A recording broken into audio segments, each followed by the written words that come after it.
Powiedz mi, czy znasz to uczucie, że kiedy jesteś wśród ludzi, starasz się do nich dopasować, starasz się śmiać z ich żartów, które wcale niekoniecznie uznajesz za śmieszne. Gdzieś rezygnujesz z swoich własnych planów, żeby komuś pomóc, żeby komuś pójść na rękę. I generalnie rzecz biorąc, starasz się ciągle być bardzo miłą, sympatyczną, dającą się polubić osobę. I efekt końcowy jest jakoś paradoksalnie odwrotny. Wcale nie dostajesz tego samego od drugiej strony. Co więcej i co gorsza, dzieje się jakoś odwrotnie. Czujesz, że ludzie ciebie w ogóle nie szanują, nie czują wdzięczności za to, że ty coś poświęcasz, swój czas, swoją energię, swoje własne plany.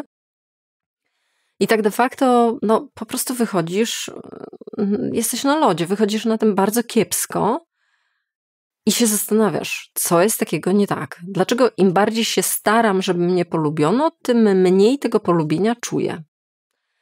To jest taki dosyć bolesny paradoks, który dzieje się w kontakcie z ludźmi, w naszym ludzkim życiu. Ma on bardzo duże uzasadnienie, ma to sens. Zaraz ci wytłumaczę, dlaczego tak się dzieje. Oraz oczywiście podpowiem ci 3 rzeczy, na które warto zwrócić uwagę, żeby wychodzić z tego błędnego koła i żeby w ten sposób nie podchodzić do relacji. No dobra, to zaczynamy. Dlaczego tak się dzieje? Punkt numer 1. Brak granic komunikuje brak wartości. Jeżeli na wszystko się zgadzasz, jeżeli rezygnujesz z siebie, jeżeli gdzieś w jakiś sposób absolutnie rozdajesz na lewo, na prawo swoje zasoby, zaczynając od bardzo eterycznych w postaci czasu czy energii, a kończąc na bardzo materialnych, czyli po prostu może finanse, może jakieś dosłownie namacalne rzeczy, wysyłasz istotny sygnał do świata i do innych ludzi. I ten sygnał mówi: ja nie cenię, ja nie szanuję i ja nie widzę wielkiej wartości w tym, co sobą reprezentuję, w tym, co posiadam, w moich zasobach. A skoro ty nie szanujesz tego, co masz, to dlaczego ktoś inny miałby tą pracę wykonać? Dlaczego ktoś inny miałby się nauczyć, zauważyć, gdzieś w jakiś sposób przejąć od ciebie szacunek wobec ciebie? Jeżeli ty wysyłasz zupełnie odwrotną wiadomość do ludzi. No więc taki brak granic, taki brak szacunku do siebie, rezygnacja z siebie, rezygnacja z swoich opinii, swoich wartości, swoich po prostu zasobów, wysyła komunikat: nie cenię siebie. Więc inni na to patrzą i robią to samo. Oczywiście to jest bolesne, aczkolwiek tak się dzieje. Zapraszasz w ten sposób takie zachowania. Punkt numer 2. Ludzie czują głód akceptacji. Zwykle jesteśmy bardzo wyczuleni na nieszczerość lub nieautentyczność. A czym innym jest właśnie takie bardzo usilne staranie się jak nieautentycznością. Bo zauważ, jeżeli rezygnujesz ze swoich opinii, rezygnujesz ze swojego czasu, swojej energii, rezygnujesz z siebie, to znaczy, że nie pokazujesz swojego prawdziwego ja. Pokazujesz wersję siebie, która jest w jakiś sposób tak wyrzeźbiona, ulepiona, żeby najlepiej się sprzedała. No i w tym momencie nie tworzą się podwaliny i fundament zdrowych relacji, czyli autentyczność. Nie ma tego. A to nie budzi szacunku i nie budzi uznania. To budzi nieufność. Dlatego, że tak naprawdę ta druga strona nie ma pojęcia, z kim ona ma do czynienia. Ma do czynienia z jakimś kameleonem, tak? Z kimś, kto się bardzo dostosuje, z kimś, kto się gdzieś absolutnie wykreśli z tego równania, z kimś, kto zawsze się będzie śmiał z moich żartów i zawsze powie, że wszystko jej pasuje. Ale to co to jest za osoba? Gdzie pod tym wszystkim, pod tą wielką uśmiechniętością, gdzie pod tym jest ten autentyk, ta prawdziwa, namacalna osoba? Jeżeli ktoś jej nie widzi, to temu nie ufa. I to nie jest tak, że to jest tobie robione, ale zauważ, że ty to samo możesz odczuwać wobec innych osób, z którymi kiedykolwiek miałaś lub miałeś do czynienia w życiu. Jeżeli wyczuwasz u kogoś nieszczerość, nieautentyczność, nawet jeżeli ta nieautentyczność idzie w kierunku takiego bardzo umilnego przemilania się do kogoś, to nadal ty tego nie kupujesz. Ty temu nie ufasz i ty nie chcesz się do tej osoby zbliżać. Tym bardziej nie szanujesz tej osoby. Punkt numer 3. Stajesz się niewidzialny i przewidywalny. My lubimy coś, co ma kształt, co jest jakieś konkretne, co jest w jakiś sposób do ogarnięcia, do zobaczenia i oczywiście dlatego to jest ciekawe, bo my mamy jakiś konkret na temat tej osoby i wiemy, jaka ona jest, natomiast jeżeli mamy do czynienia z kameleonem, to jest ktoś przeźroczysty. To jest ktoś, kogo właściwie nie widzimy, a w tej swojej niewidoczności staje się bardzo przewidywalny. Czyli tam nie ma jakiegoś zaskoczenia, tam nie ma jakichś bardzo konkretnych kształtów, opinii, jakiegoś światopoglądu, jakichś ciekawostek, czasami może małych głupotek, czasami może jakichś obszarów, w których troszkę zaraz zgrzyta, gdzieś tam zaiskrzy trochę. To wszystko są takie smaczki naszych relacji.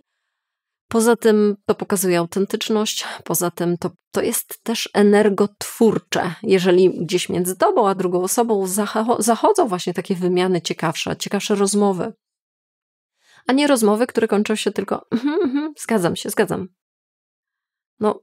To nie jest ciekawe, w związku z tym nie lgniemy do tego, w związku z tym nie przepadamy za takim człowiekiem.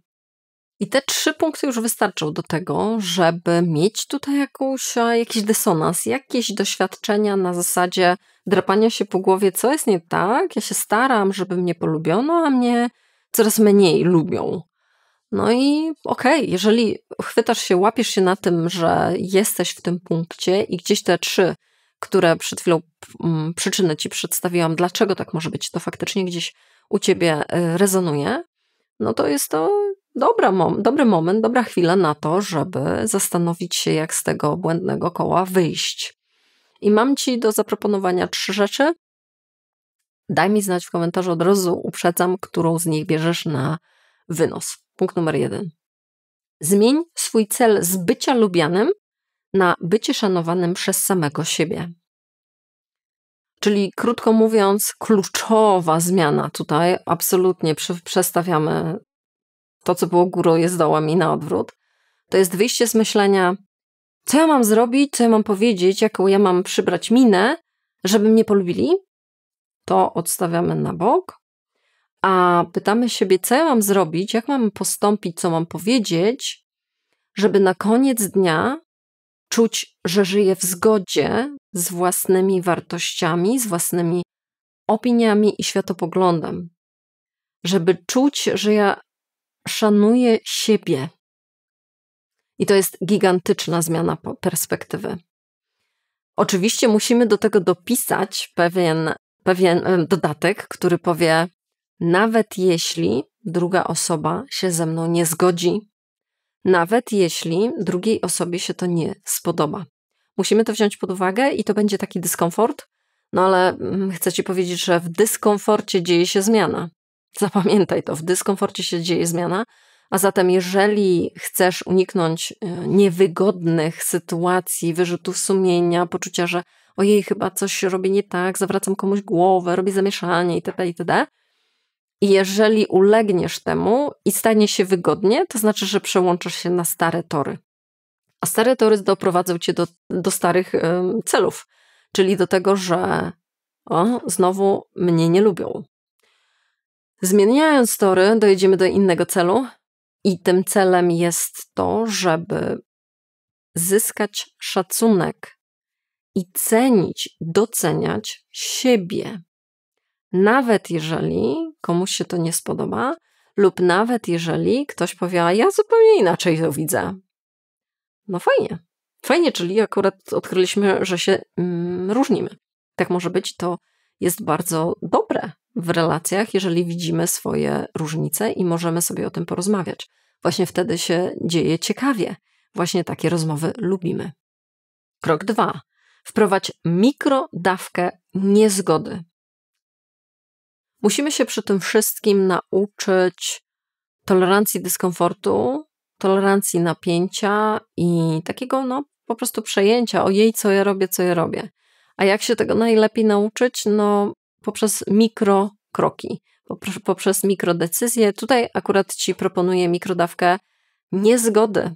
Czyli to nie jest tak, że musisz się od dzisiaj kłócić ze wszystkimi ludźmi, których znasz, tylko jednak w momentach, w których Twoje potakiwanie wchodziło po prostu w pół sekundy, nawet się nie zastanawiasz, czy Ci pasuje to miejsce na wyjście, czy się zgadzasz z opinią tej osoby, czy faktycznie ten żart Cię śmieszy, tylko od razu jest tak, wszystko w porządku, super, bardzo śmieszne.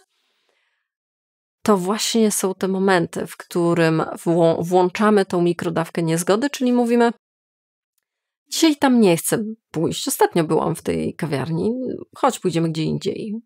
Albo wtedy, kiedy wszyscy się na jakiś temat zgadzają, ty mówisz, ja to widzę trochę inaczej. Według mnie to nie jest takie czarno-białe. Albo rozumiem twój punkt widzenia, ale ja mam na to trochę inne spojrzenie.